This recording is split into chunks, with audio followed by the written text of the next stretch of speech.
आप सभी को मुबारकबाद के हजरत अलहाज नैयर दमोही साहब का जश्न आज आपने आरास्ता किया। और मुशायरे तो सभी शोरा पढ़ते रहते हैं, हम भी पढ़ते रहते हैं, लेकिन यहाँ दमोह आने का एक मकसद ये भी था कि उनकी ज़ियारत हुई और आप सबसे आपकी अदब नवाजी। मैं दो शेर पहले हजरत नैयर साहब के लिए अर्ज करना चाहता हूँ। बड़ा सफ़र तवील रहा, रात कई दिन से सफ़र में, तो इसलिए लेकिन आपकी खिदमत में हाजिरी हुई। नैयर साहब अता कीजिए। कदम यार है नैयर दमोही,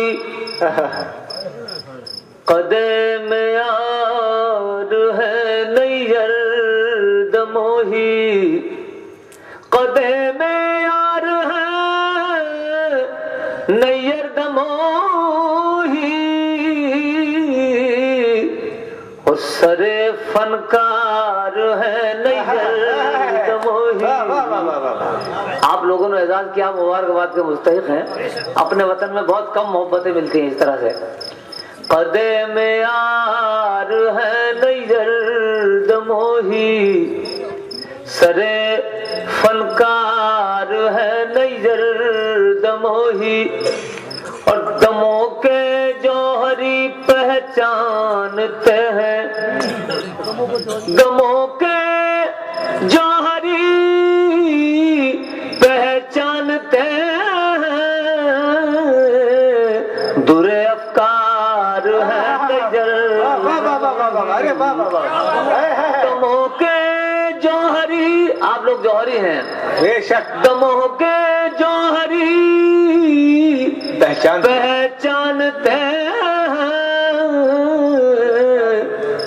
दुरे अफकार है नैयर दमोही, दुरे अफकार है नैयर दमोही, और अदब के सर की जो है ज़ेबो ज़ीनत, अदब के सर की जो है ज़ेबो ज़ीनत, अदब के सर की जो है ज़ेबो ज़ीनत, वही दस्तार है नैयर दमोही, वही दस्तार है नैयर दमोही।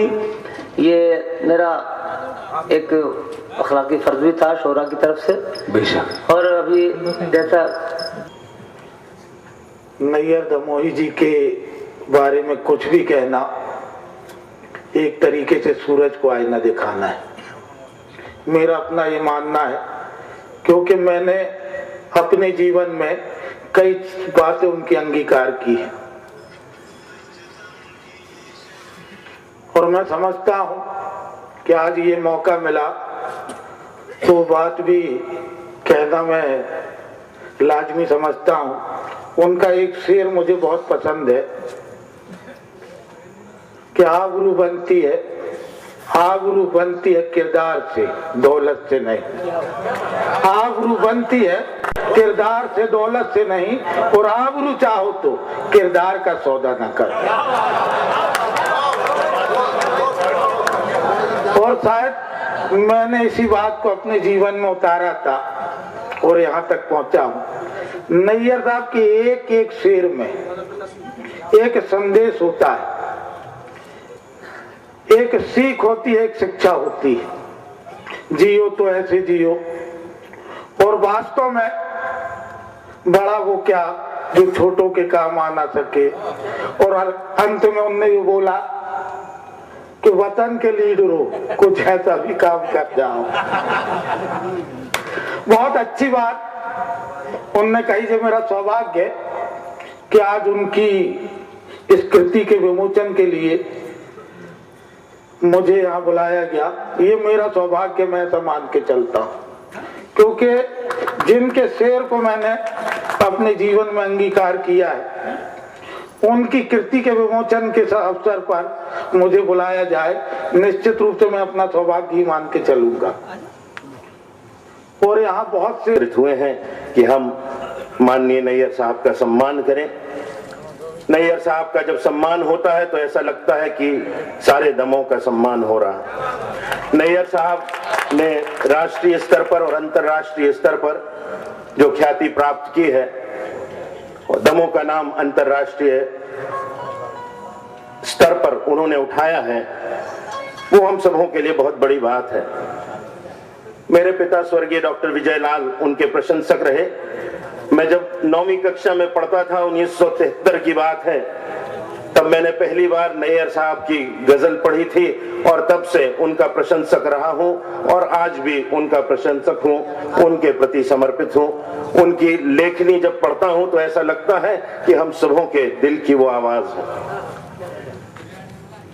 नैयर साहब से गुजारिश है कि आने वाली नई पीढ़ी को दिशा दें।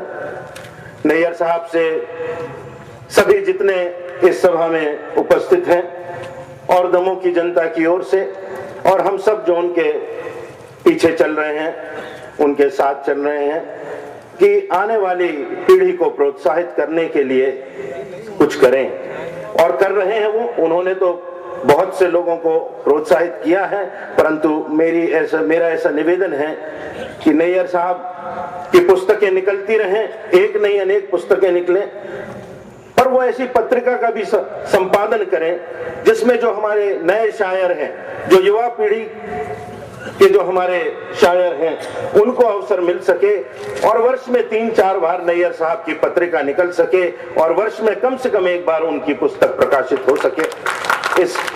इस कार्य के लिए हम सब उनका सहयोग देंगे और जहां भी हमारी भूमिका होगी उसको हम पूरा करेंगे।